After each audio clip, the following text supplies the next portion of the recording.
Hai, Assalamualaikum warahmatullahi wabarakatuh. Salam sejahtera dan selamat pagi saya ucapkan kepada semua. Alhamdulillah, bertemu lagi kita pada pagi ini dalam sebuah lagi domain, dalam sebuah lagi sesi wacana advokasi gender di bawah domain kesaksamaan dan kepimpinan kendiri, di mana semalam telah diadakan siri kedua yang bertajuk wanita dan kemiskinan. Okey, jadi bagi yang pertama kali menyertai sesi wacana ini, izinkan saya memperkenalkan diri.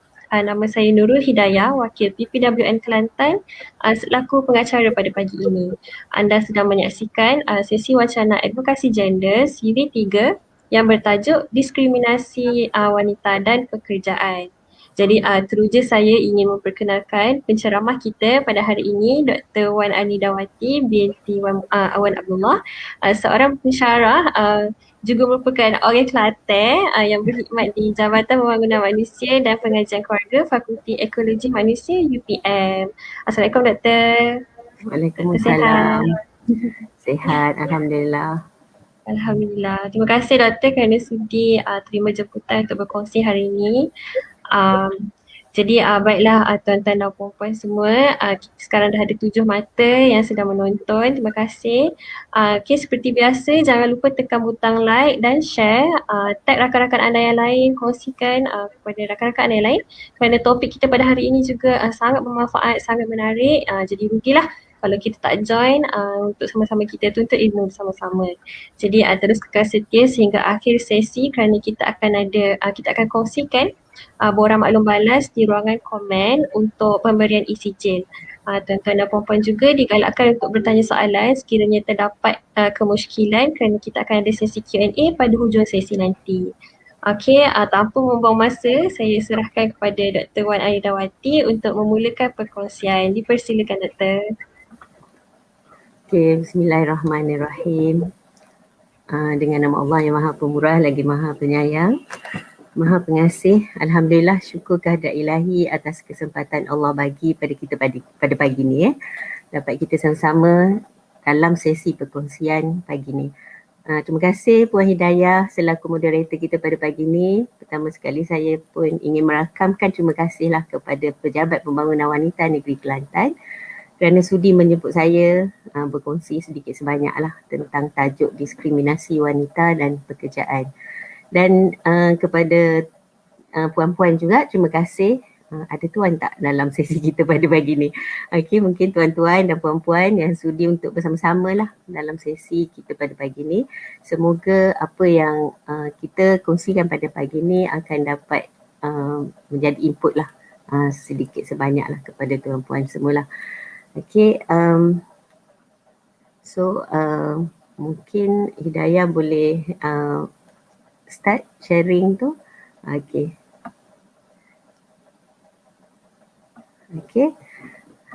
Okey, sebelum saya teruskan dulu, elok rasanya saya perkenalkan diri saya dululah. Tadi Hidayah dah perkenalkan. Saya orang Kelantan juga. Okey, jadi sebesalah ni. Saya tak tahu sebab kita online. Kalau memang secara fizikal, kalau kita berjumpa di negeri Kelantan, boleh kita kecek Kelantan tapi sebab kita online jadi kita gunakan bahasa standard lah. Okay. Jadi saya perkenalkan diri dulu. Kalau tengok nama yang tertera tu, nama saya Wan Anidawati Wan Abdullah. Okay, biasa panggil Dr. Nida lah. Okay, sebab Wan tu nama family. Kalau formal tu biasa panggil Dr. Wan, tapi kita nak nama kita sendiri kan. Okay. Jadi pensyarah kanan di Jabatan Pembangunan Manusia dan Pengajian Keluarga, Fakulti Ekologi Manusia, Universiti Putra Malaysia. Jadi kebetulan Daya, semalam pun daripada fakulti saya juga, Dr. Wan Munirah, dan juga orang Kelantan. Jadi kawan-kawan kata, oh JPA apa tu? Jabatan Pembangunan Wanita Kelantan ni pilih orang Kelantan je kok. Kata tak, kebetulan Okay, so sebenarnya kalau saya nak ceritalah sedikit tentang diri saya, bidang kepakaran saya adalah berkaitan dengan pekerjaan. Okay. Dan juga saya turut fokuskan pekerjaan dengan orang kurang upaya. Okay, tapi tak, saya sebenarnya baru lagi di UPM ni. Saya baru je menjadi seorang academician. Okay. Sebelum di UPM. Sebelum join UPM ni saya dah bertugas selama 17 tahun di Jabatan Tenaga Kerja Semenanjung Malaysia. Jabatan buruh lah. Okay, kalau dulu orang panggil pejabat buruh. Okay, dan saya masa awal saya join government lah, kerajaan, saya berkhidmat selama 5 tahun di JTK Kota Baru. Jadi insyaAllah kenal lah, tahulah sedikit pasal macam mana suasana Kota Baru tu dekat Wisma Persekutuan tu lah, tingkat 11, tingkat yang paling tinggi dekat Wisma tu. Okay, dan lepas 5 tahun saya transfer ke Ibu Pejabat dan saya mengetuai lah unit standard perburuhan untuk golongan rentan.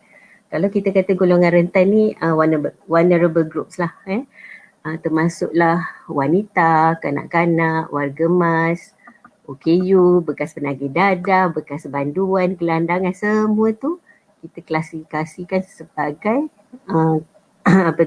rentan.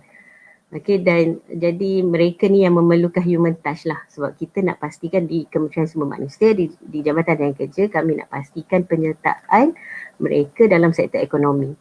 Okay, jadi sebenarnya kalau nak kira Kementerian Pembangunan Wanita, Keluarga dan Masyarakat ni adalah kementerian kedua saya lah masa saya berkhidmat di Kementerian Sumber Manusia dulu. Sebab semua kan dipanggil penerima lah, penerima servis Kementerian Pembangunan Wanita tu. Saya kena pergi mesyuarat lah. Boleh katakan setiap minggu tu dalam 2 hari tu mesti ada. Kalau tak meeting mesyuarat pasal kanak-kanak, mesyuarat wanita, lepas tu warga emas, gelandangan. So insyaAllah lah saya akan cuba berkongsi lah apa pengalaman saya lah. Okay. So tajuk yang diberi kepada saya pada hari ini adalah diskriminasi wanita dan pekerjaan. Okay. Selalu kita dengar diskriminasi gender, okay, yang selalu orang perjuangkan diskriminasi gender kan. Jadi kita nak dengar nanti apa beza gender dengan jantina ni, wanita. Kenapa kita sebutkan wanita? Kenapa tak disebut diskriminasi lelaki sahaja? Bukanlah macam wanita sahaja. Kenapa tak sebut lelaki juga? Lelaki ni tak ada diskriminasi ke? Okay, itulah persoalan-persoalan yang akan kita cuba kupas lah pada hari ni. Okay, so pada pagi ni ini adalah sebab bila saya dapat tajuk ni, diskriminasi wanita dan pekerjaan ni, memang macam-macam benda yang saya nak share lah. Tapi kita biasalah nak kena tahu limit masa. Okay, dan yang agak sukanya sebab saya tak tahu siapa pendengar saya pada hari ni. Jadi itu yang jadi susah jugalah kan. Tapi saya rasa saya nak berkongsi yang agak simple, okay, dengan pengalaman saya yang ada. Okay, ini adalah 4 perkara yang akan saya cuba kupas adalah apa itu diskriminasi. Okay, apa definisi dia dan ciri-ciri diskriminasi itu, dan kemudian apa tahap diskriminasi kerja di Malaysia, sebab kita nak fokuskan kepada pekerjaan. Okay, kalau kita sebut diskriminasi gender, diskriminasi wanita ni, ada benda-benda lain lagi. Okay, tapi kita nak fokus perbincangan kita pada pagi ni adalah pekerjaan. Okay, so kita tengok statistik terkini. Okay, apa diskriminasi kerja di Malaysia ni, macam mana keadaan dia. Okay, kemudian saya akan cuba berkongsi apakah contoh-contoh kes diskriminasi wanita di tempat kerja. Okay, yang saya fokuskan adalah dari segi proses pengambilan pekerja dan juga amalan-amalan dalam pekerjaan. Dan yang paling penting adalah apa tindakan kita, sebab kita tak boleh nak kata diskriminasi ni kita boleh totally tak boleh secara totalnya kita tak ada di negara kita, sebab ia adalah global issues lah. Dekat mana-mana negara pun ada, cuma kita kalau boleh nak reduce, nak kurangkan diskriminasi itu. Okay. So apa itu diskriminasi? Saya rasa siri perbincangan ni dah banyak bincangkan tentang diskriminasi, dan saya pasti anda semua pun dah faham lah Apa tu diskriminasi? Okey. Jadi diskriminasi ni saya ulang lagi sekali lah. Okey, kalau yang bagi yang dah tahu tu menambahkanlah kefahaman. Okey, yang belum tahu adalah pelayanan yang tidak adil terhadap individu tertentu. Okey, di mana layanan ini dibuat berdasarkan kepada kumpulan yang diwakili oleh individu berkenaan. Okey, dia layanan tu biasa kan, orang layan kita baik tak baik, tapi layanan yang tak adil ni berlaku disebabkan kita mewakili kumpulan-kumpulan tertentu. Okey, kalau tengok gambar yang saya letakkan dekat sini, dia ada pelbagai kan. Ada macam orang. Okey, jadi dan ada kumpulan-kumpulan tertentu yang diwakili oleh orang-orang ni. Maksudnya kalau dari segi tempat kerja, di tempat kerja lah. Okey, memang sekarang ni kita menggalakkan diversity, okey, di tempat kerja. Okay, kita nak kalau boleh lebih banyak kepelbagaian lah. Diversity ni kepelbagaian di tempat kerja. Jadi tapi dia tak lari daripada mewakili kumpulan-kumpulan tertentu lah. Okey, dan apa kumpulan-kumpulan tu? Okey, so kumpulan ni dia ada pelbagaian ni, saya letakkan kumpulan-kumpulan yang selalu menjadi perbahasan lah. Okey, jantina. Ni yang saya kata tadi, kita ada gender dan jantina. Jantina ni lelaki perempuan, gender pun lelaki perempuan juga kan. So kita ada dua gender yang diiktiraf lah. Okey, so sebenarnya apa beza jantina dengan gender? Susah. Saya kalau kelas fizikal saya dah boleh pinpoint kan, siapa boleh jawab. Jadi yang ni saya jugalah, saya tanya saya jawab. Okay, so sebenarnya kalau kita tengok gender dulu gender ni selalu orang bahaskan kena ada kesaksamaan gender kan. Apa itu kesaksamaan gender tu? Lepas tu diskriminasi gender. Kenapa kita tak kata diskriminasi jantina? Okey, disebut gender kerana dia merangkumi yang lebih luas. Okey, kalau kita tengok jantina, apa maksud jantina tu sendiri? Okey, bila kita sebut jantina, dia mewakili kepada fizikal. Okey, lelaki dan wanita. Okey, jadi dari segi biologinya, dari segi fiziologinya, okey, yang wujud sejak kita dilahirkan lah. Yang selepas tu dia dah lain dah. Okey, yang isu-isu lain tu saya tak nak sentuh lah. Okey, kita nak fokus kepada fizikal biologi yang jantina. Jadi bila kita sebut wanita, kita ada fiziologikal kita kan, biologi kita yang akan mempengaruhi kepada tingkah laku dan juga kepada stage yang tertentu lah. Maksudnya nanti kita akan datang haid. Okey. Lepas tu kita akan bersalin. Itu yang kita nak tekankan dalam diskriminasi wanita ni.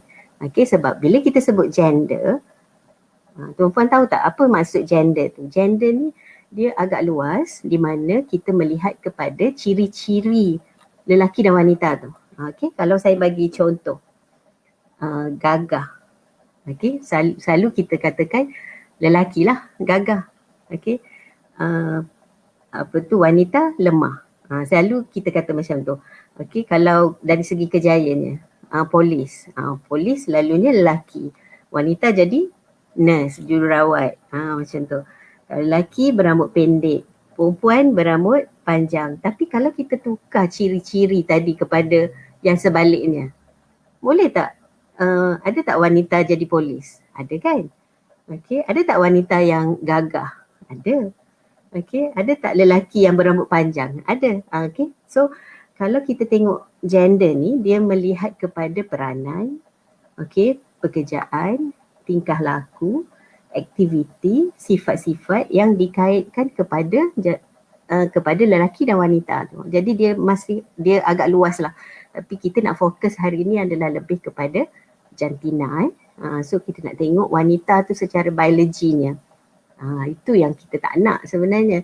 Sebab benda yang kita dah tak boleh nak tukar kan. Boleh tak kita nak tukar jantina tu jadi lelaki. So bukan saya kata diskriminasi ni hanya berlaku dalam kalangan wanita, lelaki pun ada berlaku juga. Okey, tapi kita nak fokus hari ni adalah wanita. Okey, selain daripada jantina dan gender, okey, diskriminasi ni banyak juga berlaku bila dalam kumpulan umur. Okey, yang baru grad, katakan remaja ni lah yang baru lepasan SPM, macam mana dari segi pekerjaan lah, pekerjaan ni dalam konteks pekerjaan mudah ke dia nak dapat kerja, okey, berbanding dengan yang lebih senior. Okey, kita biasanya ada kumpulan umur lah 18 hingga 23 tahun, macam fresh lah.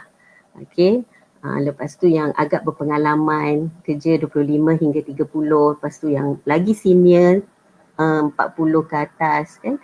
Lepas tu ada pula yang warga emas, kalau warga emas lebih daripada 60 tahun lah. So 60 tahun ke atas, macam mana ada diskriminasi dia juga. Okey, itu adalah umur dan juga ketidakupayaan. Okey, bila OKU, diorang mereka pun mengalami diskriminasi. Okey, etnik, agama. Dan kenapa saya cuba list juga yang lain-lain ni, kumpulan ni, sebab bila kita jadi satu salah satu jantina ni kan, wanita, kita tak adalah bawa kita satu ciri tu je, satu wanita tu je, sebab kita pun akan berkait dengan umur, berkait juga katakan dengan etnik tertentu, berkait juga dengan agama tertentu. Jadi itu yang akan membuatkan masalah diskriminasi ni, isu diskriminasi ni agak kompleks. Okey, dan katakanlah wanita tersebut mempunyai ketidakupayaan. Okey, jadi dia dah membawa pula ketidakupayaan, jadi kita tak tahu sama ada sebabkan dia wanita ataupun disebabkan dia tidak upaya tadi. Jadi itulah. Dan sebenarnya banyak lagi kumpulan-kumpulan lain yang kita boleh sebut lah. Okey, tapi tu jadi bila tu status perkahwinan. Okey, dah kahwin ke, masih bujang, ataupun anak berapa orang. Okey, anak kecil ke, anak dah besar-besar ke, itu mempengaruhi nanti dari segi diskriminasi tersebut lah. Okey. Selain daripada tu mungkinlah ada juga yang kata sebab rupa paras, okey, yang cantik-cantik je, okey, apa tu bentuk badan sensitif kan, apa tu nak yang kurus, yang slim je kan, yang besar-besar tu susah nak dapat pekerjaan, okey, sebab adanya kumpulan-kumpulan tertentu yang dikaitkan, okey, kepada wanita tersebut lah. Okey, saya harap jelaslah tentang tu. So kita bila bercakap ni kenalah, yalah sebagai pensyarah ni kenalah ada data sikit kan. Okey, so apakah tahap diskriminasi kerja di Malaysia? Okey, saya cakap tadi secara globalnya semua ada diskriminasi. Okey, tapi kalau kita tengok, ni yang terbaru saya dapat, alhamdulillah. Bila saya dapat jemputan pada Puan Hidayah ni, saya cubalah juga tanya kawan-kawan kan, biasalah dapat input lah juga. Alhamdulillah kawan saya kongsikan report terkini baru lagi Mac 2021 daripada World Economic Forum berkaitan dengan Global Gender Gap Index. Okay, di mana Malaysia. Okay, Gender Gap Index ni maksudnya jurang antara gender tadi, lelaki dan wanita tu. Tapi dalam konsep yang luas lah, bukan hanya biological dan physiology sahaja. Okay, kalau kita tengok global rankingnya adalah kita di nombor yang di ranking yang ke 112 daripada 156 negara. Kalau kalau kita tengok ni agak ke belakang lah kan. Kalau kita tengok East Asia dan the Pacific ranking pula, kita di tangga yang ke-16 daripada 20 buah negara. So kalau kita tengok ni, orang Kelantan kata gubak-gubak dah tu ke, nombor tu. Jadi tercorot lah. Jadi kita kalau boleh nak kita di ranking yang agak tinggi lah. Okay. Tapi kalau kita perhalusi, tengok dia ada empat domain lah, 4 perkara yang dia tengok. Yang pertama education, not bad lah, kita di tangga yang ke-70. Separuh lah, lebih daripada separuh tu, daripada 156 yang ni daripada 156. Lepas tu dari segi health and survival pun, kesihatan, gender gap kita, maksudnya bila kita sebut gender gap ni, dari segi education tak ada isu yang wanita atau pelajar perempuan ni susah nak masuk dari segi education, nak dapatkan pendidikan.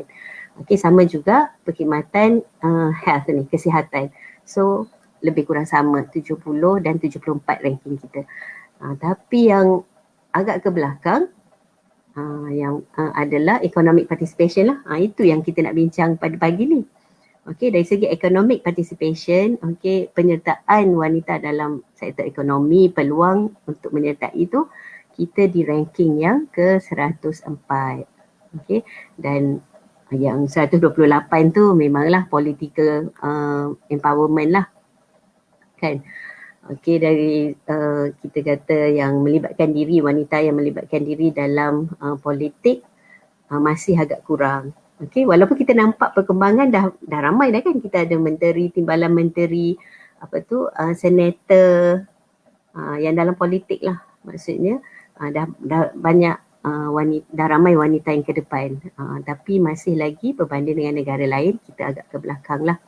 Okey, tu Global Gender Gap Index.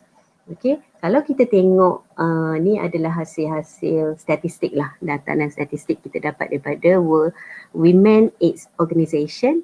Okey, dia buat kajian lah, daripada dia ambil kajian ni, sampel dia adalah 1,100 wanita yang bekerja. Okey, dia dah pilih dah sampel dia. Okey, jadi apa yang dia dapat, findings dia adalah lebih daripada 50% wanita di Malaysia mengalami diskriminasi di tempat kerja. Yang ni baru tahun lepas. Okey, tahun lepas 2020. Saya pun agak terkejut jugalah sebab kan saya kata saya sebelum ni bekerja di Jabatan Raya Kerja, saya juga pernah terlibat lah dalam pelaksanaan polisi dasar penyertaan wanita dalam pekerjaan. Okey, lepas tu jadi saya beranggapan dengan banyak usaha-usaha yang dijalankan oleh kerajaan, dah agak kurang lah masalah diskriminasi ni, tapi masih lagi ada 50% masih ada.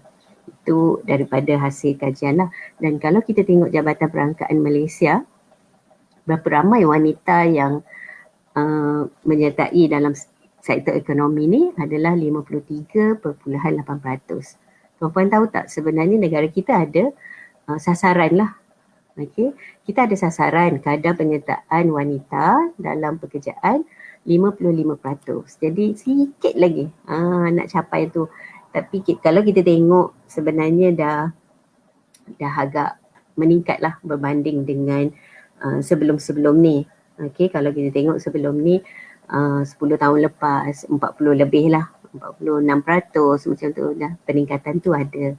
Tapi kita nak capai 55% tu belum capai lagi.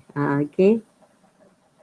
So sebenarnya kalau kita tengok kadar penyertaan ni, ada juga orang kata kenapa tak kita tak aim lagi tinggi lah. Okay. Sebab kalau kita tengok pun kadar penyertaan lelaki pun lebih kurang 75%. Okay, jadi macam fair lah, sebab biasanya wanita ni kenapa dia tak nak bekerja, okay, bekerja dalam konteks yang formal lah, bekerja secara formal ni, sebabnya disebabkan oleh flexibility tu. Okay, ada tanggungjawab lain yang ni dah mula masuk yang gender part lah, okay, yang dikaitkan dengan kita kena jaga anak semua tu kan. So dia perlukan flexibility, jadi wanita lebih cenderung untuk berkecimpung dalam keusahawanan.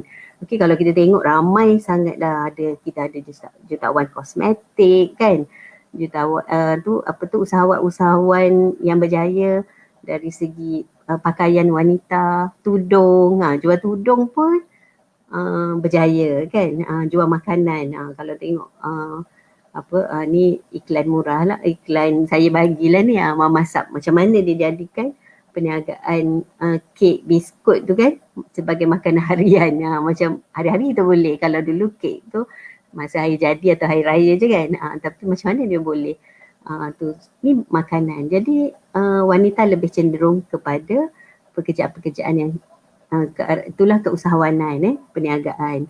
Dan kalau kita tengok pun juga kadar penyertaan ni banyak, 53.8%. Tapi kalau kita tengok detail kalau kita go deeper lah, kalau 53.8% ni dekat mana pekerja wanita tu? Adakah di peringkat bawahan sahaja? Okey, ataupun ada yang memegang jawatan tinggi? Okey, dalam sektor apa? Yang kebanyakannya selalu kita kaitkan sektor tu banyak pembuatan dan perkhidmatan. Sebab tu kita selalu tengok dekat supermarket, dekat hotel kan, yang perkhidmatan tu ramai wanita. Jadi sebenarnya di negara kita ni kita pun ada dasar. Selain daripada dasar kadar penyertaan wanita, dalam sektor ekonomi ni kita ada juga dasar 30% wanita sebagai pembuat keputusan. Okey. Kita nak bukan sekadar 55% je dia sertai, tapi kita nak yang 55% tu 30%-nya adalah di memegang jawatan yang tinggi. Okey, dan so far alhamdulillah saya pun seronoklah bila tengok figure ni. Okey, sekarang kita dah berjaya capai 25.4% ahli lembaga pengarah dalam kalangan wanita. Okey, rasa macam hebat kita wanita ni kan. Ada yang mewakili kita lah. Kita tak jadi ahli lembaga pengarah, jadi yang lain mewakili kita untuk capaikan dasar 30% tadi. Okey. So itu sedikit lah tentang data dan statistik lah. So macam saya cakap tadi, saya nak kongsi apa contoh-contoh kes diskriminasi wanita lah di tempat kerja. Okey, sepanjang saya bertugas lah, okey, di JTK dulu, dan daripada pembacaan pun banyak, lebih kurang sama je isu dia. So ingat tadi bila saya sebut jantina, wanita tu sebagai wanita, bukan ciri-ciri. Okey, dan ini refleks daripada biologi dan fiziologi kita sebagai seorang wanita. Jadi selalunya dalam proses pengambilan, kalau tengok ni, biasanya proses pengambilan ni dia start daripada iklan kerja. Okey, di situ dia dah tulis lelaki sahaja. Okey, sebab dia dah tengok jawatan tu bagi dia position yang ditawarkan adalah hanya khas untuk lelaki. So kita tengoklah ada tak diskriminasi dekat situ. Okey, kenapa wanita tak boleh nak apply pekerjaan tu? Okey, sama juga actually lelaki pun argue juga ada yang wanita sahaja kan. So dia ada konteks sebab kita tak lari daripada budaya kita. Contohlah kalau nak cari tukar urut, kita panggil tukar urut ke yang dekat spa tu kan. So kalau untuk yang customernya perempuan, jadi memanglah kita nak ambil yang wanita sahaja sebab kita ada batasan agama, okey, budaya macam mana, itu yang akan ada proses-proses tu. Okey. Masa saya di Jabatan Teknik Kerja dulu, memang kami selalu menerima aduan-aduan yang berkaitan dengan diskriminasi ni. Sebab di negara kita belum ada satu akta yang jelas lah tentang diskriminasi. Tapi sebenarnya dia boleh cover bawah Akta Kerja 1955, mana-mana pekerja yang merasakan diri mereka mengalami diskriminasi, dia boleh buat aduan. Okey, dan kita akan siasat lah, tengok balik macam mana. Okay. So tu dari segi iklan kerja. Saya nak sentuh kat sini dari segi masa sesi temu duga. Okay, masa sesi interview tu. Okay, biasa yang ni memang ramai kita dapat banyak aduan lah berkaitan dengan sesi temu duga ni. Okay, bila soalan-soalan yang ditanya bukan berkaitan dengan kerja tapi berkaitan dengan diri calon tu sebagai seorang wanita. Okay, and dia rasa macam kenapa nak tahu status perkahwinan, contohnya you dah kahwin ke belum. Jadi ialah apa kaitan dia dengan jawatan yang saya pohon, macam tu lah. Lepas tu sedang hamil ke, Okey, sedang pregnant ke? Jadi tengok berapa orang anak. Kalau tengok umur, tadi itu yang saya kata dia akan berkait. Okey, masih lagi produktif ke kan? Jadi kita selalu jangkakan pengambilan ni, bila proses pengambilan ni, lelaki akan lebih mudah nak dapat pekerjaan tu berbanding dengan wanita. Dan ni ada gambar yang saya kongsikan ni.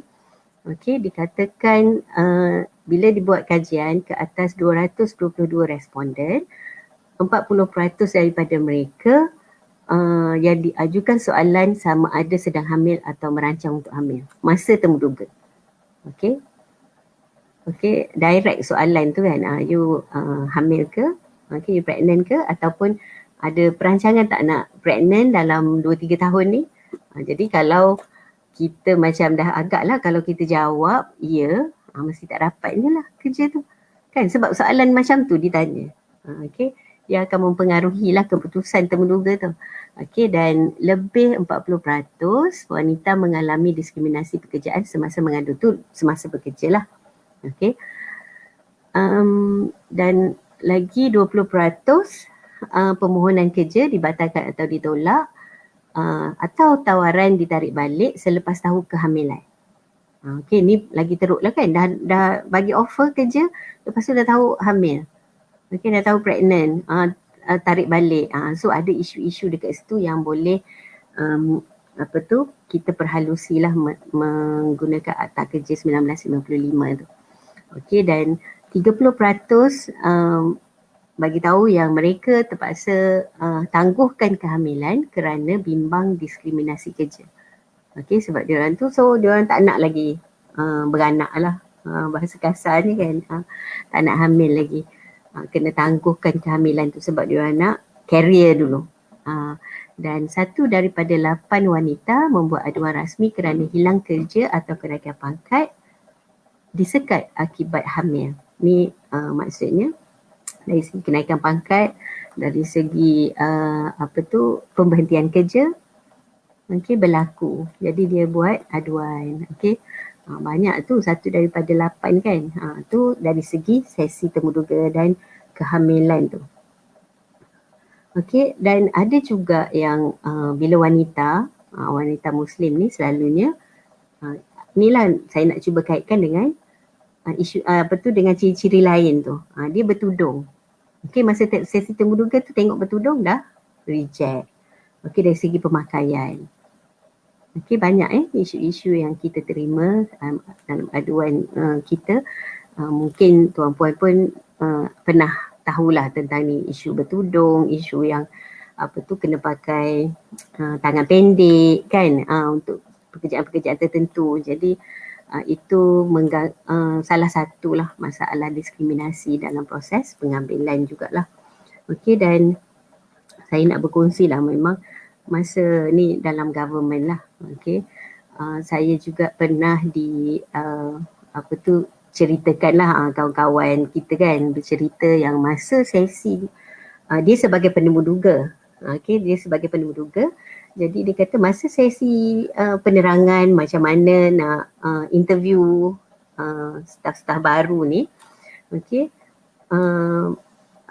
yang memberi penerangan tu, pegawai yang memberi penerangan tu dia maklumkan, dia kata nanti tanya sama ada dah kahwin, status perkahwinan, sebab kita tak nak yang yang tengah produktif. Sebab dalam masa 5 tahun ni kita nak suruh ni lah, kita nak mereka dia lebih tumpu kepada kerja-kerja kita. So macam tak acik lah kan macam tu. Tu yang saya pun agak geram lah juga. Saya tanya dia, kenapa you tak voice out? Kenapa ada dah jelas dan terang nampak diskriminasi kat situ kan. Jadi itulah yang saya nak ceritakan lah. Okey, berkaitan dengan sesi temuduga. Okey, bila penempatan kerja pula. Okey, jenis jawatan. Okey, position apa yang diberi. Jenis pekerjaan, job description. Okey, apa tugas-tugas dia yang diberi tu. Mereka selalu lihat kepada ciri-ciri juga. Ni dah pergi pada gender pula. Okey, jadi mereka kata wanita ni itulah lemah, tak boleh nak lead kan. Jadi dia yang menentukan pula, tak ada diberi pilihan lah pasal penempatan kerja. Sepatutnya dia melihat kepada ability wanita tu kan. Tapi dikaitkan juga dengan gender issues tadi, ciri-ciri lelaki wanita tu sendiri. Jadi itu yang berlaku diskriminasi semasa penempatan kerja dan penetapan gaji. Okey. Penetapan gaji alhamdulillah setakat ni government lah yang tak ada isu kan. Laki ke wanita ke dia akan sama ada start P1 T1 atau P1 T3 untuk jawatan tu kan. Alhamdulillah lah, tapi bila kita tengok di sektor swasta, private sector ni masih ada. Sehingga sekarang pun saya pun macam cubalah tanya-tanya kawan-kawan ni, memang masih ada. Okey, ditawarkan gaji yang rendah berbanding lelaki. Dan ada kawan saya yang share, dia kata bukan sekadar berbeza antara lelaki dengan wanita tu, tapi antara wanita yang ada anak dan tak ada anak pun ada perbezaan gaji. Sebab dia orang beranggapan, apa yang bos tu kan, bos syarikat tu beranggapan kalau ada anak tu komitmennya akan kurang. Setuju ke tak?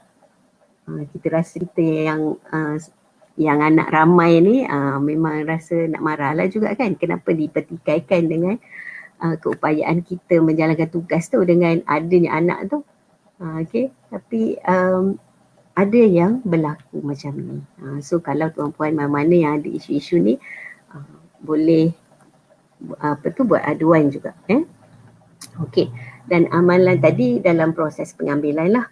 Kalau kita tengok amalan dalam pekerjaan ni, kalau kira amalan dalam pekerjaan tu memang sangat luas lah. Okay, cuma saya ambil 6 perkara lah dalam amalan pekerjaan ni. Okay, yang pertama adalah pembahagian kerja. Okay, ada ke diberi peluang untuk kita memilih tim ke, pembahagian kerja tu kerja luar ke, kerja dekat office ke. Okay, jadi selalu ada isu lah dekat situ, ada diskriminasi dalam pembahagian kerja.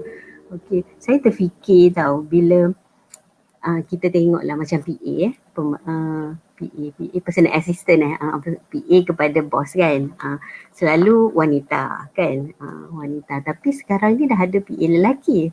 Okey, dan bila PA wanita ni selalunya mereka kena sediakan breakfast ni lah, minuman ke kan, pagi-pagi dekat meja bos kena ada. Saya terfikir juga kalau PA lelaki ni mereka kena buat tak air tu? Masukkan tak buat air masa siap pagi tu dalam job description PA tu. Tapi saya pun tak boleh nak cakap lah, saya pun tak pernah lagi tengoklah PA lelaki ni menjalankan tugas sebagai PA. Dan mungkin tuan-puan boleh share lah kalau ada yang mana kawan-kawan ke ada PA lelaki, macam mana bentuk tu. Jadi saya nak cakap kat sini, pembahagian kerja tu selalunya dikaitkan yang kalau wanita ada certain benda yang dia kena buat, kalau lelaki dia tak perlu buat yang tu. Sedangkan dalam jawatan tu ada. Okay. So itulah maksud saya tu dari segi pembahagian kerja.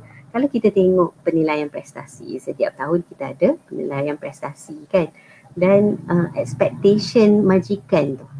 Okay, bila dijalankan penilaian prestasi tu, dia melihat sebagai wanita sama ada kalau bos tu baik, dia agak lenient lah dalam memberi expectation dia tu.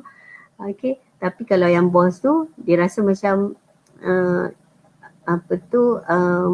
masalah-masalah yang ada dalam wanita tu sendiri akan memberi kesan kepada penilaian yang diberikan. Okay, sebagai contohlah wanita selalu cuti sebab anak demam, lepas tu maksudnya macam bila masalah-masalah ni kita panggil work family conflict lah. Susah nak tengok, selalu dikaitkan work family conflict ni dengan wanita.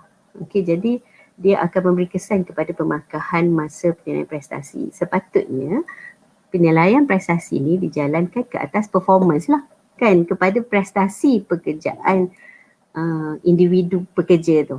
Bukan kita nak kena tengok okey lelaki wanita. Kan? Jadi berlaku diskriminasi dalam penilaian prestasi. Okey, yang ketiga adalah kenaikan pangkat. Tadi kalau kita tengok ada statistik kan, kata bila tu wanita hamil ni susah nak diberi kenaikan pangkat. Okey, jadi diberi peluang-peluang untuk pembangunan kerjaya tu agak kurang. Dia selalu dikaitkan dengan glass ceiling lah. Maksudnya wanita ni boleh maju ke atas, boleh naik pangkat, tapi sampai satu tahap tu dia dah stuck. Okey, tak boleh. Okey, macam tadi lah saya kata Alhamdulillah saya suka bila dapat tahu yang 26.4% ahli lembaga pengarah adalah wanita. Okay, saya rasa macam lepas tu saya nak tengok siapa yang list dalam 26.4% ni ahli lembaga pengarah. Saya rasa macam berbangga lah dengan mereka kan. Okay, dan suka saya nak cerita lah masa pembentukan dasar dulu lah. Alhamdulillah saya pun terlibat sama lah. Masa kita orang duduk bincang-bincang bengkel kan pasal 30% ni, penetapan 30% wanita sebagai pembuat keputusan tu. Okay, dan banyak tu semua yalah sebab bila kerajaan nak nak introduce salah satu dasar tu kita orang bincang kan.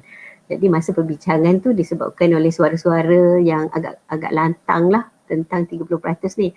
Tapi ada seorang lelaki lah, semua yang dalam tu berpangkat tinggi lah kan. Jadi dia pun kata bila ditanya persetujuan, jadi dia kata saya bersetuju dengan polisi 30% wanita sebagai pembuat keputusan ni, tapi bukan isteri saya. So kita dah macam maksudnya dia tak setujulah sepenuhnya sebab masih ada sekatan daripada suami tu sendiri kan. So kadang-kadang dekat sini kenaikan pangkat tu kita tak boleh nak salahkan organisasi tu juga. Okay, mungkin organisasi tu dah bagi peluang, tapi wanita tu sama ada dia sendiri tak nak terima, ada juga. Okay, personally rasa macam takut dengan tanggungjawab yang lebih besar, dia tak mampu nak balance antara family dengan kerjaya, dan juga ada juga isu-isu ni lah, sokongan daripada family, daripada pasangan kan. Jadi dia menyekat kepada perkembangan kerjaya seseorang wanita tu. Okay, tu yang Alhamdulillah kita diberi pasangan yang lebih faham lah dengan kerjaya kita dan tak ada sekatan lah so far, Alhamdulillah kan. Dapat bekerja dengan baik dan insyaAllah dapat teruskan perkembangan kerjaya kita lah. Okay, tu dari segi kenaikan pangkat. Bila kita sebut yang keempat ni, faedah pekerjaan. Apa faedah-faedah pekerjaan yang saya nak kaitkan dengan biologi ni, tapi sebab kita tak boleh nak elak. Okay, dia akan berkait juga dengan yang lain, dengan gender, dengan gender tu. Okay, apa antara faedah-faedah sebagai seorang pekerja? Cuti lah kan. Contoh saya bagi cuti. Jadi kalau anak sakit, saya tanya, biasanya siapa yang ambil cuti? Mak kan. Cuti kuarantin. Sekarang dah ada cuti kuarantin. Kalau dulu habis cuti mak ni sebab sejak anak tu sakit demam kan, duduk habis dekat situ je. Tapi bila cuti ada penyakit yang ni berjangkit ni, dia ada cuti kuarantin. Jadi agak itulah kurang. Tapi sebenarnya siapa yang bertanggungjawab? Dua-dua lah kan. Ayah pun nak kena ambil juga cuti. Kalau nak kira kan untuk anak tu sebagai cuti lah. Okay. Tapi yang khas kepada wanita adalah cuti bersalin. Okay. Cuti bersalin. Isu cuti bersalin ni dah lama diperdebatkan. Okay. Yang sebab kita sebenarnya terikat dengan convention CEDAW di bawah ILO, International Labour Organization, di mana dalam convention tu kita kena bagi at least 90 hari kepada seorang pekerja cuti bersalin. Tapi amalan yang masih ada dalam akta kerja adalah 60 hari. So memang susah nak tembus tu yang 90 hari tu kan. Dan even dalam government ni saya tahu ni sebab saya dulu apa tu mengarang lah jawapan-jawapan kan nak bagi dekat internet, dekat ILO tu kan. Jadi kononnya kita dah bagi 90 hari lah. Kan government sekarang kan dah boleh cuti 3 bulan untuk bila bersalin kan. Tapi sebenarnya masih lagi tak capai. Okay, sebab kalau kita tengok government dia bagi 360 hari kepada seorang pekerja sehingga 5 anak. Kan? 360 hari tu sepanjang perkhidmatan. Okay, jadi kalau kita katakan 60 hari darab dengan 5, kita ada 300 hari. Jadi hanya kita ada baki lagi 60 hari. Jadi ada 2 anak sahaja yang dapat kita enjoy yang 90 hari itulah. Okay, ni yang anak, saya sebut anak 5 ni sebab bukanlah kebetulan saya pun ada 5 orang anak. Okay, tapi dalam akta sebut sehingga 5 orang anak lah. Okay, kita cover. Jadi kalau anak yang ke-6 tu dah kena ambil cuti lain lah, cuti tanpa gaji. Okay. Jadi kalau kita katakan yang macam kamu cakap, dia dah bagi 90 hari. Kalau 90 hari darab dengan 5 dah 450. Kan? Tak cukup lah. Okay. Dan ia juga yang pemakaian 90 hari tu bukannya memang dapat dekat pekerja wanita tu. Tapi atas budi bicara ketua pejabat, budi bicara majikan, tengok pula kesibukan salah satu organisasi tu. Kalau memerlukan perkhidmatan dia hanya 60 hari sahaja. Jadi saya pun kadang-kadang terfikir bila kita dah pandemik ni kan, COVID-19 ni, boleh pula kita kerja dari rumah kan. Jadi mungkin ialah sajalah fikir-fikir ang kosong kan. Kata kalau wanita diberi 60 hari cuti bersalin dan 30 hari lagi dikira bekerja tapi bekerja di rumah, BDR ni. Jadi agak fleksibel lah. Dia kenapa kita nak cuti lama ni, sebab attachment seorang ibu dengan anak tu. Okay, biologically masih lagi dalam nak menyusu, okay, nak tu. Jadi kita nak mantapkan dulu hubungan antara ibu dengan anak.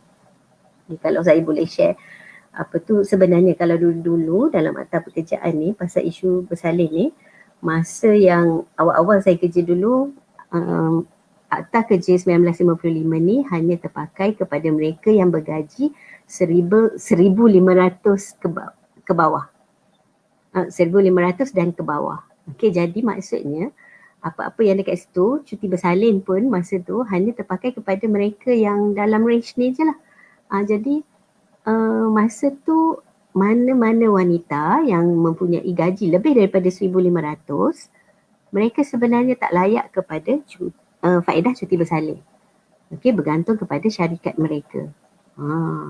Kan, tapi alhamdulillah dengan pindaan akta kerja masa 2012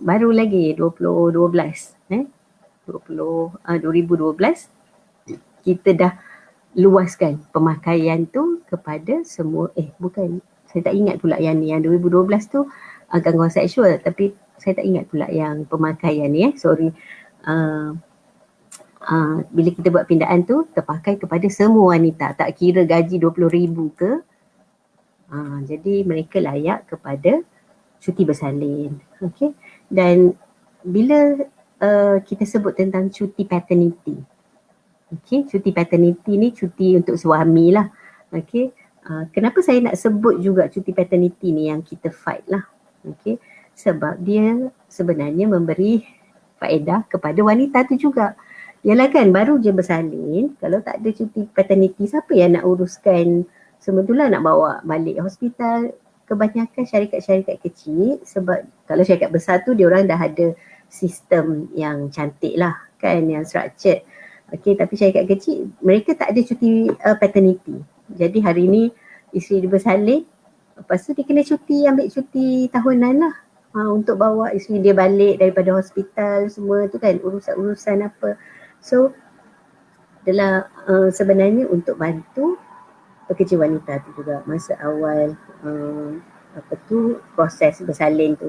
Jadi alhamdulillah dalam government dah ada, sebelum ni 3 hari, dah ada 7 hari sekarang alhamdulillah. Tapi swasta macam mana? Masih banyak lagi yang tak ada. Okay, tu yang kita duduk fight tu untuk dapatkan Okey, dan isu dia juga biologi. Bila dah bersalin tu kita akan ada penyusuan breastfeeding kan. Jadi macam mana nak teruskan dengan penyusuan ibu tu. Kita tahu kebaikan susuan ibu semua kan.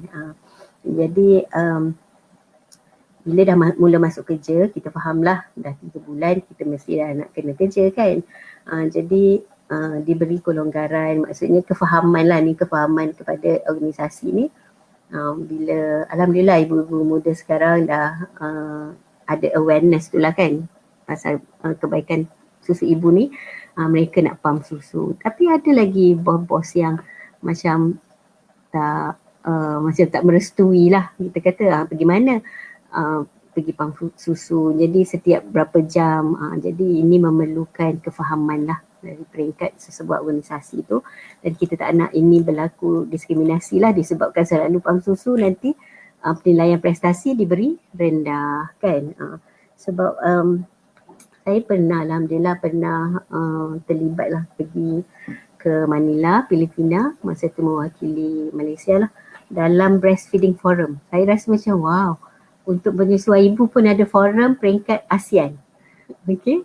Jadi banyak dibincangkan lah dalam forum tu tentang penyusuan ibu di tempat kerja. Okay, jadi saya rasa macam impress sangat dengan macam mana negara-negara luar, walaupun Filipina tu negara tu, tapi mereka sangat mengambil berat tentang penyusuan ibu bagi ibu-ibu yang bekerja. Jadi pernah dulu masa saya awal-awal di JPK Kelantan dulu, masa tu kita menggalakkan penyusuan ibu ni. Jadi itu yang kita kaitkan juga dengan adakan pusat asuhan kanak-kanak berdekatan dengan tempat kerja. Okey, di tempat kerja sama ada dalam bangunan yang sama ataupun dalam komuniti tu. Okey, bagi memudahkan penyusuan tadi. Okey, itu adalah salah satu cara, tapi sekarang saya rasa macam dah senyap je benda-benda macam ni.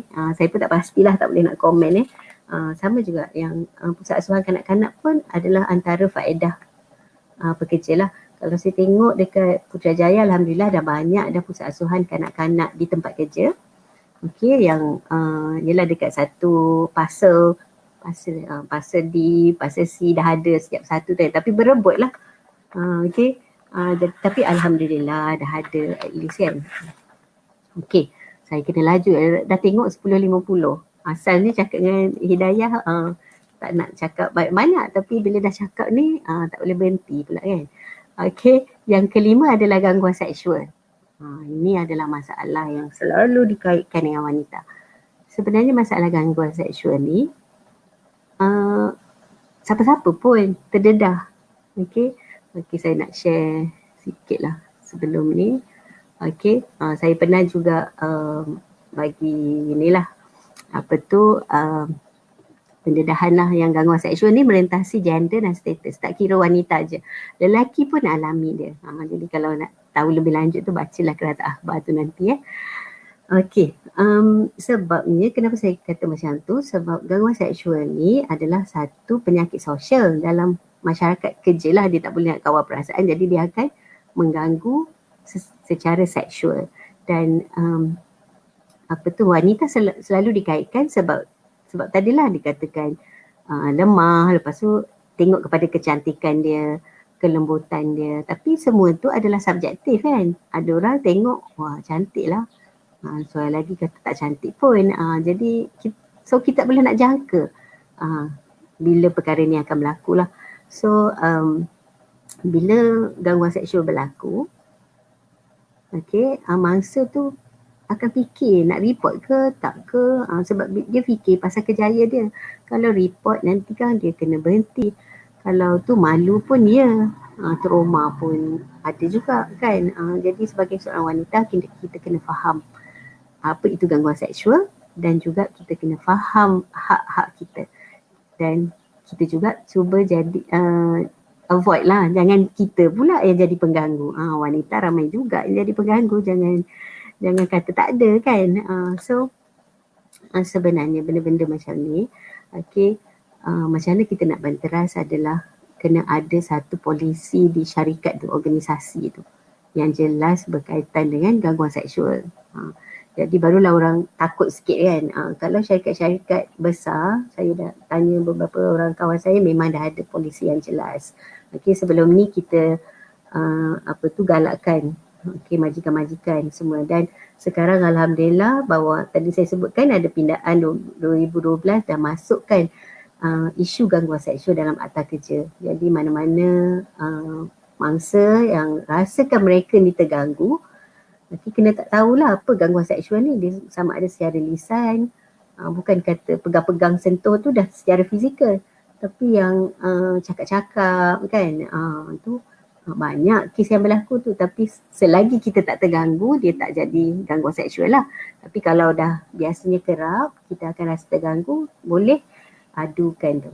Masa sepanjang 5 tahun saya di Kelantan tu, adalah juga beberapa aduan gangguan seksual yang saya tangani, saya handle, dan sehingga yang saya agak itulah terkilan lah bila ada yang melibatkan fizikal. Okay, selain daripada bila dah melibatkan fizikal tu, kita bawa kes kepada pihak polis lah. Bila dah serius tu kita tengok keadaan, sebab dia bergantung kepada mangsa tu sama ada dia nak teruskan ke, sebab banyak kesan dia. Itu yang kalau boleh kita nak avoid. Kita nak benteras tu. Bila dah berlaku, dia banyak implikasi dia.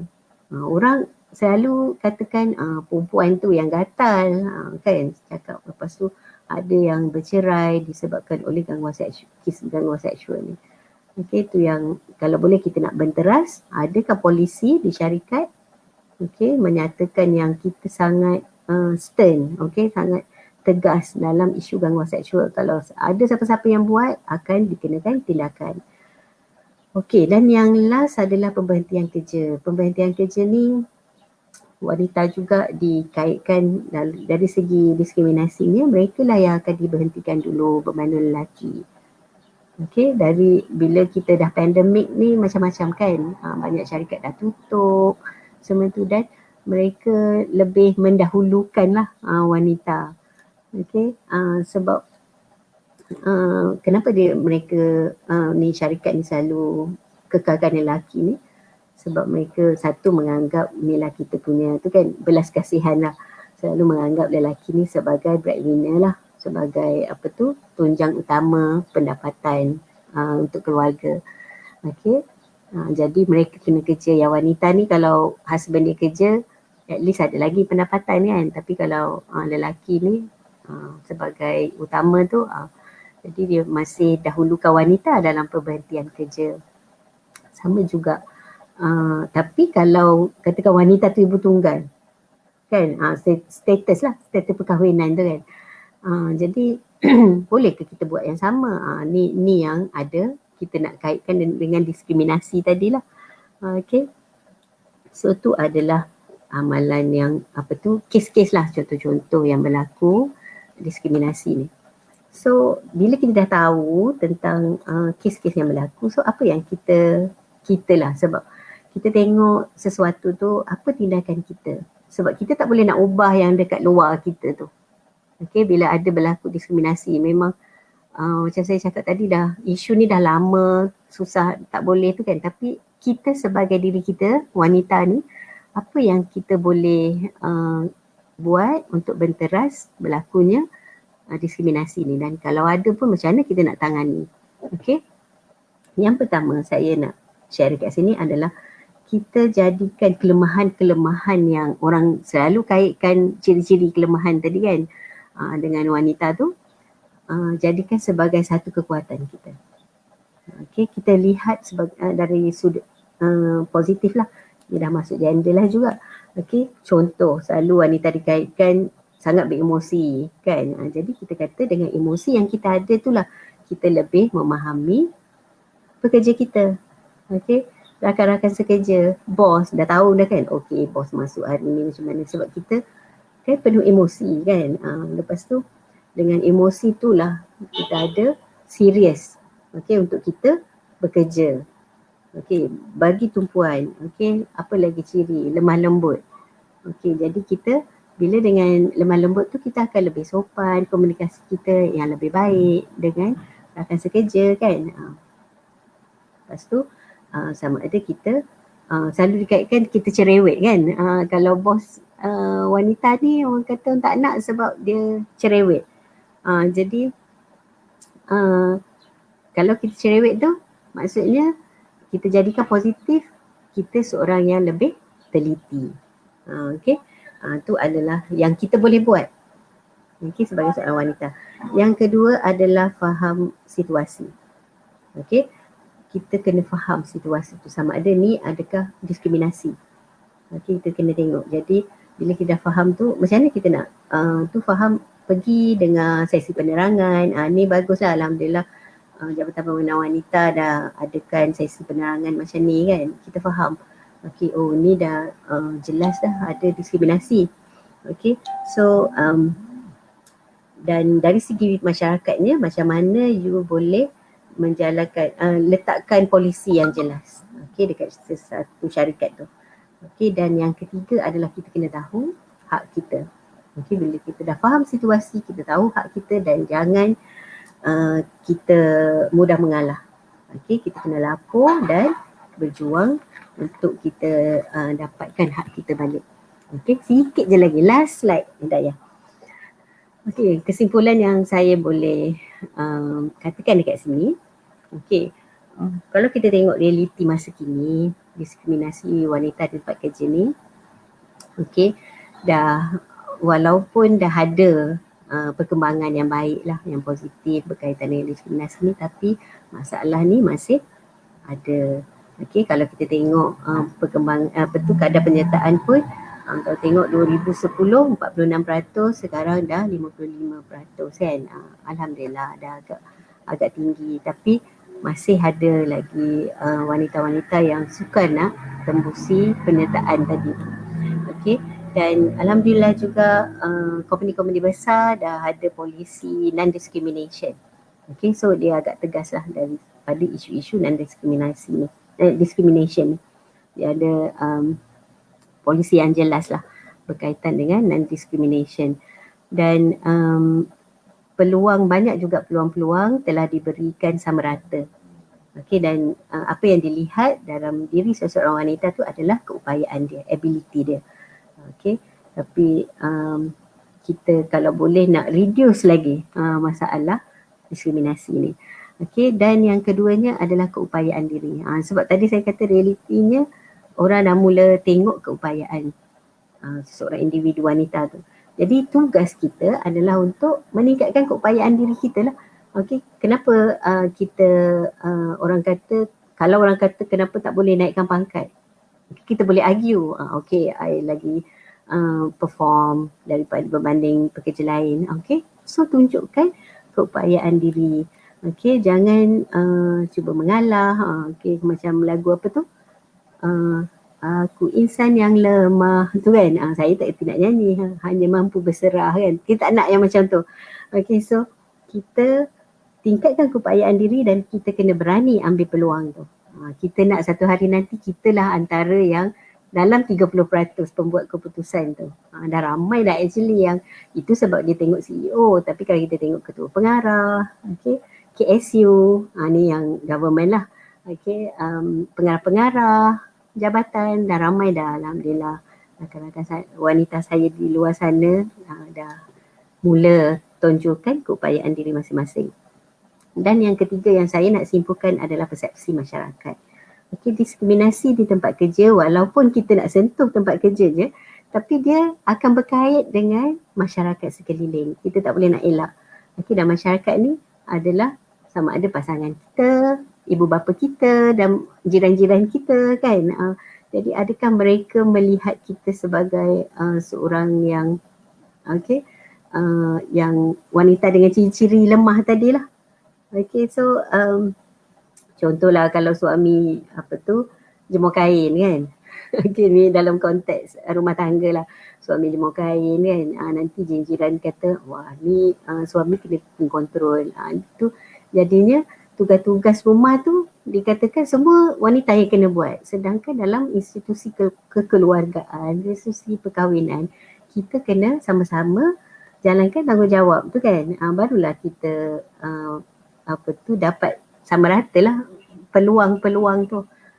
Okay. dan saya rasa itu sahaja daripada saya, Hidayah. Alhamdulillah lebih 3 minit. Okey, insyaAllah kalau ada apa-apa soalan saya cubalah untuk jawab nanti. Baiklah, terima kasih Dr. atas perkongsian yang sangat bermanfaat. Banyak perkara yang kita belajar hari ini berkaitan dengan diskriminasi wanita dan pekerjaan. Jadi kita sekarang teruskan dengan sesi Q&A. Sekiranya terdapat soalan, boleh diajukan di ruangan komen. Setakat ini kita tak ada lagi soalan, Doktor. Okey, kalau tak ada soalan, saya okey. Saya tanyalah. saya tanya soalan lah. Okey, bila kita tengok diskriminasi ni kan, selalu orang kaitkan dengan kesamaan gender tu. So dan ada ramai banyak NGO yang jalankan kajian dan mereka cuba nak cadangkan adakan akta yang jelas. Okey, satu akta, mungkin Puan Hidayah pun tahulah pasal ni kan. Nah, ada satu akta yang khas untuk diskriminasi. Perlu ke sebenarnya akta tu kan? Tapi kalau ikut pandangan saya, sebenarnya kita dah ada peruntukan akta ni. Bukan satu akta diskriminasi sebab kita tak ada, mungkin negara-negara barat, diorang ada Non-Discrimination Act. Non-Discrimination Act, NDA, betul lah NDA. Tapi kita tak ada. Tapi sebenarnya kita dah, sebab dah lama dah, kadang-kadang saya pun rasa macam dah bosan lah kan, kita duk fight untuk akta, tapi sebenarnya kita boleh gunakan akta yang sedia ada dalam kita menangani isu-isu diskriminasi. Daripada kita duk berhabis masa untuk kita faham lah kan, kita kerja government ni tahulah macam mana proses nak pindah akta pun bertahun-tahun, nak buat akta baru, nak review balik semua, nak dapat keputusan parlimen semua tu. Jadi kita gunakan akta yang sedia ada, cuba gunakan sebaiknya yang mana yang berkaitan. Okey, Hidayah ada soalan? Saya ada satu soalan. Macam saya kira jugalah, Doktor, kalau macam di tempat kerja, sekiranya kita menghadapi gangguan seksual, macam mana, apa perkara yang kita kena buat? Maksudnya, yang pertama kita laporkan kepada ketua yang terdekat dengan kita lah. Dan sekarang ni saya rasa kalau dalam government, JPA dah keluarkan garis panduan macam mana nak handle satu-satu masalah gangguan seksual ni. So saya rasa di setiap jabatan dia kena ada wujudkan pegawai khas. Sebab bila melibatkan isu gangguan seksual ni, dia adalah kes sulit. Orang lain tak boleh tahu. Jadi dia tak boleh lah macam sebarang orang je kan.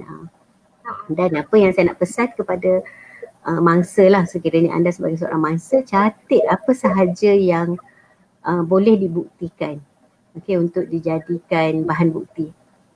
Sebab selalu macam kita tak suka selalu teks kan. Yalah, kalau terlibat dengan gangguan seksual ni, yang teks tu kita delete.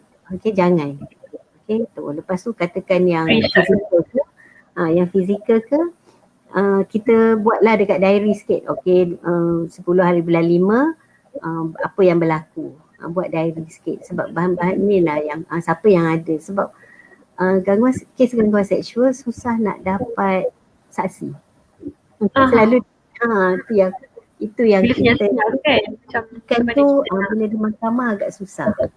Tapi dengan catatan tu, dan bila dah nampak sangat kekerapan tu kan, tu sebagai bahan untuk kita lah, bahan bukti untuk kita. Dan apa yang dia perlu tu cepat-cepat lapor, jangan biarkan lama. Sebab kadang-kadang bila kita biarkan lama, pengganggu tu ingat kita restu, kita redha dengan gangguan dia. Jadi kita kena stop. cepat-cepat, ataupun kalau kita berani, lebih berani, bila dia buat tu kita cakap saya tak nak berlaku macam ni, saya tak suka. Okay, voice out. Itu yang kita kena stop cepat-cepat. Sebab kadang-kadang pengganggu ni pun dia tak tahu yang dia sedang melakukan gangguan seksual. Tak perasan lah. Kan, orang lelaki kan suka cakap-cakap je kan. Gurau. Gurau. Itu adalah satu gurauan, tapi sebab you terganggu dengan gurauan tu, dia simple je macam apa tu, bila kadang-kadang kita sebut ni lah pasal makan pisang lah, lepas tu rambut tak kering lagi, kena mandi pagi tadi, itu je kita tu, tapi dia ulas tu lain kan. Jadi kadang-kadang dia tak perasan yang dia sedang buat gangguan tu. Yang kita kena nyatakan kita punya pendirian, kena tegas lah. Okay, Doktor, kita ada satu soalan daripada pengarah BWN Kelantan. Wow, pengarah sendiri, Puan Hasma. Selain isu gender dalam pengambilan pekerja, adakah pengambilan pekerja yang tidak berdasarkan kelayakan akademik sepatutnya bagi jawatan yang ditawarkan juga diistilahkan sebagai diskriminasi? Tidak berdasarkan kelayakan akademik sepatutnya. Yang ni kalau saya boleh, walaupun bukan berkaitan dengan gender kan, berkaitan dengan kelayakan akademik lah. Okay, sebab setiap position tu dia ada kriteria tertentu lah untuk kita dapat satu-satu jawatan tu kan. Okay, jadi sama ada yang berlaku sekarang ni sebab macam kebanjiran tau, graduan tu. Jadi graduan ni terapung, tak tahu nak pergi ke mana, jadi dia ambil je jawatan-jawatan yang mana dia fikirkan okey lah, dah ada peluang, ambil je. Yang tu kita tak boleh lah nak kata diskriminasi dekat situ, tapi katakanlah yang saya kurang ni lah, kalau yang Puan Hasma tanya ni, contoh juga kalau satu syarikat tu dia katakan nak graduan, so kelayakan yang lain tu dia tak nak, yang tu tak lah, sebab bukan diskriminasi dekat situ lah, sebab dia dah jelas tanggungjawab tu memerlukan tahap pendidikan kelayakan akademik yang sedemikian.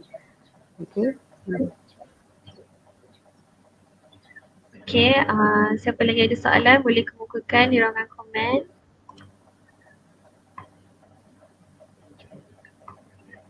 Setakat ni kita tak lagi soalan. Okey, tak apa. Saya rasa mungkin sampai sini dulu. Okey, nampaknya setakat ni je lah. Sekiranya terdapat soalan boleh PM PPWN Kelantan, nanti kita akan kemukakan kepada doktor. Okey, baiklah. Maka dengan ini berakhirlah program kita pada pagi ini. Sebelum kita berakhir program, doktor mungkin ada apa-apa pesanan yang terakhir yang doktor ingin sampaikan kepada penonton. Okey, banyaklah saya pesan tadi, cuma saya nak tekankan dekat sini, kita sebagai seorang wanita kena keupayaan diri tu. Okey, kita cuba banyak benda, buat jangan suka nak tolak kerja ke apa ke kan, kerana disebabkan kita ni wanita. Okey, cuba cabar diri kita untuk tingkatkan kejayaan kita, dan believe me that kalau kita buat banyak kerja, banyak ilmu yang kita dapat, banyak pengalaman yang kita dapat, dia akan menjadikan diri kita lebih bernilai dan berharga. Jadi keupayaan tu orang tak boleh nak petikai lah, kan, sebab kita kena cabar diri kita. Jangan rasa macam aku seorang wanita, aku lemah, nanti tak boleh buat itu, tak boleh buat ni kan. Jadi jangan jadikan alasan wanita tu sebagai pembantut dalam kejayaan kita. Itu je. Okey, terima kasih. Okey, terima kasih doktor. Pihak PPWN Kelantan mengucapkan terima kasih pada Dr. Nida kerana atas perkongsian yang sangat bermanfaat tadi. Terima kasih juga kepada semua penonton yang setia menonton daripada awal hingga akhir, dan yang banyak bagi respon di ruangan komen. Saya ucapkan terima kasih atas sokongan dan balas dari anda. Kami memohon maaf sekiranya terdapat sebarang kekurangan sepanjang berlangsungnya live hari ini. Segala yang baik datangnya dari Allah SWT dan apa yang kurang datang dari diri saya sendiri. Jangan lupa untuk jawab korang maklum balas yang akan dikongsikan di ruangan caption. Sebab saya dah try kongsi di ruangan komen tadi tak boleh, Facebook tak bagi. Jadi saya akan kongsikan borang maklum balas di ruangan caption live ni di atas. Jadi nanti boleh buka di situ lah. Kita akan edit lepas ni. Okay, KPP Diamond Kelantan akan adakan banyak lagi program berkaitan dengan gender. Jadi nantikan, terus ikuti kami, ikuti perkembangan kami untuk program-program yang akan datang. Okay, sebelum itu saya juga ingin mengucapkan selamat Hari Raya kepada Dr. Nida dan kepada semua penonton. Maaf zahir dan batin. Okay, jaga diri, stay safe, jaga keluarga anda. Okay, insyaAllah. Sampai sini saja. Saya ucapkan terima kasih lagi sekali. Okay, Assalamualaikum warahmatullahi wabarakatuh. Terima kasih, selamat Hari Raya. Terima kasih bagi peluang saya pulang ke kampung virtually. Okay, Assalamualaikum. Assalamualaikum.